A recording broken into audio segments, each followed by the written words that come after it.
The Passenger in Seat 14A. Story by Oliver Selivari. Seat 14A. I hadn't flown in years, but my grandson insisted I attend his university graduation in Miami. He got me the cheapest ticket on a red-eye flight, United 1658, leaving San Francisco at 11:55 p.m. and landing a little after 8 the next morning. I'm 69 and I walk with a cane, so the gate agent very kindly allowed me to board early. Row 14 was halfway down the cabin on the right side. My seat was 14B, aisle. On the boarding screen, the window seat, 14A, appeared unassigned, and an empty seat beside me felt like a small gift. I stowed my purse, settled my coat over my knees, and listened to the slow river of passengers sliding toward the back. Most of them looked tired, hoodies, headphones, little cups of coffee trembling in nervous hands. Just when it seemed boarding was ending, a man stopped beside my row. He didn't hesitate or check his boarding pass. He turned sideways, slid into 14A, and sat down. I felt the weight of a wool coat brush my sleeve. He kept his head lowered, his chin tucked into a gray scarf. No carry-on, no drink. He crossed his hands over his lap, pale fingers over black gloves. I decided to be polite. Whispered, "Long night." He didn't move. I tried again. Miami is warmer than this. Nothing. I let out a brief laugh, more for myself than for him, and looked toward the aisle. The cabin lights dimmed for takeoff. I expected him to fasten his seatbelt, but his was already secured. Maybe he had done it before I noticed. During the climb, the plane vibrated the way planes do, like a bus on gravel road. My seatmate didn't flinch, shoulders set, posture too rigid for someone planning to sleep. I watched the yellow seatbelt sign reflected in the dull fibers of his coat. Each strand looked damp, almost tacky, as if he had walked through a drizzle. An hour later, the flight attendants began their quiet service. The cart rolled down the aisle offering water and pretzels. When the attendant reached our row, she leaned toward me. "Something to drink?" I took a ginger ale. Then she looked at the window seat with a puzzled expression. "And for him? He hasn't said a word," I whispered. She leaned closer to the man. "Sir?" No response. She waited the appropriate amount of time and left a small bottle of water on his tray, untouched. The cart moved on. I drank my ginger ale. The bubbles stung at the back of my throat. I noticed the man's gloves.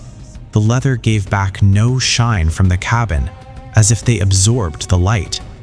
His breathing didn't fog the thin air around him.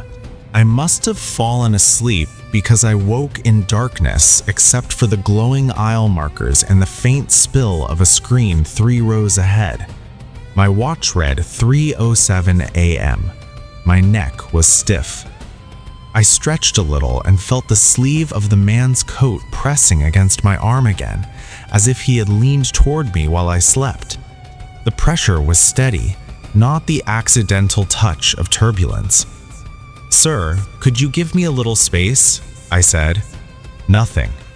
I pressed the call button. Nothing happened. Maybe the bulb was burned out. Instead of waiting, I decided to use the restroom. I stood carefully, stepped into the aisle, and made my way toward the rear galley. Behind me, the man didn't move. The bathroom line was short, 2 teenagers and an executive. I looked down the aisle. From that angle, 14A looked empty. Only the bare headrest caught the blue light. I frowned, tilted my head, narrowed my eyes. Still empty. A cold thought ran through me. Maybe he had followed me, but I hadn't heard footsteps. If you've ever glanced back at your own seat on a plane and had a split second of doubt about what you saw, you'll want to hear exactly what she found when she sat back down. When I returned, 14A was occupied again by the same motionless silhouette. I slid into 14B, my heart pounding like knocks on a door. I tried to rest, but I stayed listening for him to breathe.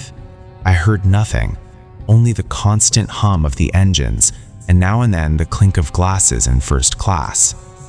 With dawn, a pink edge appeared through the window on the other side. The cabin lights rose.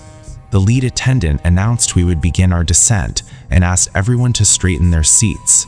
The man beside me remained rigid. I focused on small tasks, folding my blanket, aligning my purse strap, until the landing gear struck the runway. We landed at 8:11 a.m., taxiing past Florida's bright grass. Passengers unbuckled, stood up, stretched, gathered their things. I waited for help getting up with my cane. When I finally stood, the man was still seated, hands folded, gaze down. I touched his sleeve, intending to say goodbye, or at the very least ask permission to pass. The wool was colder than the window glass. I squeezed by and stepped out. Already in the jet bridge, a young attendant hurried up, almost out of breath. "Ma'am, were you in 14B? "Yes. Was there anyone in the window seat?" I hesitated. "A man in a gray coat." She frowned. "Our manifest shows 14A empty. There shouldn't have been anyone there." He was there all night. Another attendant joined her with a tablet in hand. She scrolled, frowned, looked up. The boarding count matches, all assigned seats occupied, no extras. I felt dizzy. Maybe a last-minute standby? They exchanged looks. The gate records don't show anything. One of them gently guided me to a chair while the other went back onto the plane. A minute later, she returned, pale. "The seat is empty. The seatbelt is crossed." I insisted they check the cameras. They promised they would. I left unsettled, searching for explanations. Exhaustion, dim lighting, my aging eyes. At my son's house, I told the story. He half smiled with a hint of concern and asked if I had any proof. Then I remembered the photo. During boarding, I had taken a quick picture of the cabin to send to my daughter, a silly joke about traveling alone. I opened my gallery. Row 14 glowed on the screen. My two seats, mine and the window seat, empty. No gray coat, no gloved hands. And yet, the memory of that rough fabric against my arm was as real as the phone in my palm. I could still feel the weight of the coat, smell that damp wool stink. I spent the day with the family trying to enjoy the celebration, but night brought uneasy thoughts. In the guest bed, I replayed every moment, the boarding, the silent man, the unopened bottle of water. I wondered if there are people who travel in another way, slipping between counts and camera frames, needing only a seat and the warmth of another body nearby. Maybe he didn't mean harm. Maybe he was only looking for company on a long, cold flight. The next morning, curiosity overcame fear. I called United Customer Service. After 3 transfers, a supervisor answered. I asked if the crew had found any belongings in 14A, a wallet, a boarding stub, anything. She said cleaning reported only a sealed bottle of water. Then she asked if I was the woman who had filed the incident note upon arrival. I said yes. She paused and lowered her voice. The flight deck reviewed the passenger list and the boarding security footage. There's no record of anyone occupying that seat. I thanked her and hung up. My hands were shaking, but not from cold. I opened my address book and found my late husband's number, still saved even though he died 3 years ago. I dialed it knowing it would lead nowhere, wanting to hear the automatic message, to fill the room with a voice, even if it was recorded.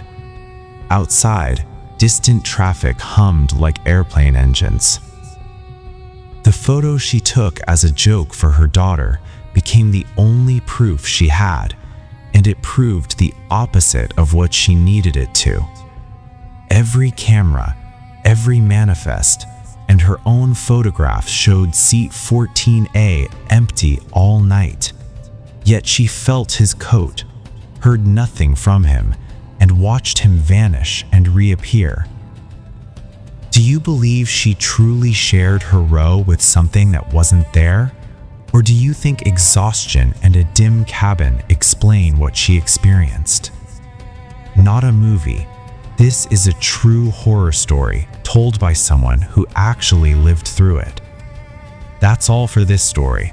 If you enjoyed it, please do like, comment, and keep supporting us. Thank you, everyone.